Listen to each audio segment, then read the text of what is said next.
I think a lot of what we're trying to do in this game is, you know, from the character classes to the guns to the loot. You know, Borderlands is really about the loot, and it's really about the mechanic, you know, of leveling up and getting new gear. And you know, just by focusing a lot more on the actual gun content creation, making those really interesting and fun, and a new thing around every corner, and new loot and enemies and environment. You know, I think focusing and doubling down on what our core was, you know, designing the best characters and guns and environments we could to make the loop as, you know, interesting as possible.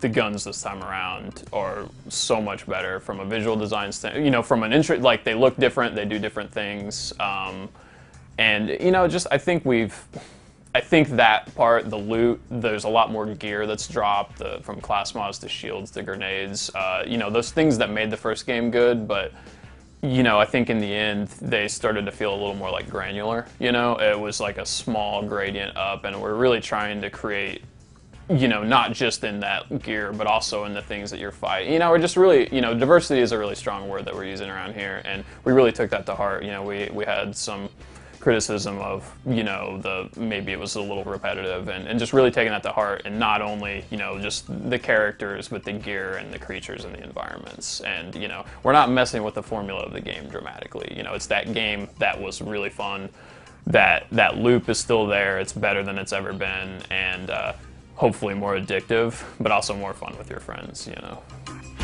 Claptrap is definitely around, you know, you know, at the moment, he's just got a little more, he's a little further back, you know, and not so in the limelight now, but he's definitely there. And fans of Claptrap will definitely be excited when they, you know, see what he's been up to and what's going on with him. I mean, we're not talking about like all of the other character classes right now, but you know, there's definitely people that enjoyed things that they did in the first game will definitely find things to enjoy in this. And you know, the action skills are designed in, you know, in a much more interesting manner this time across the board, I think. And I think that it's not just about hitting this button and doing this. It's, you know, there's just as many passive skills as there were, and just other things that complement the skills of the other characters and stuff. So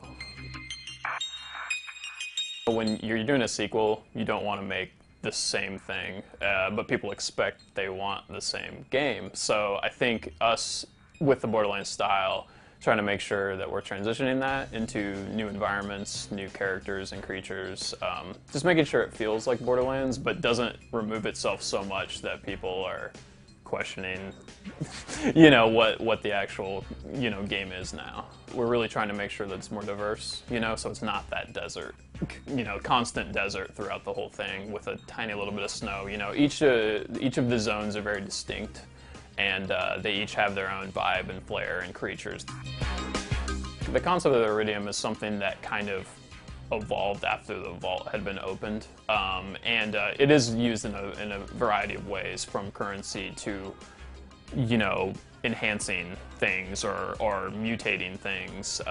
You know, in the extent that you're going to see it will be from really over-the-top extreme abusing of it to something that's a little more refined and manufactured, you know, but it plays a really big role in the game.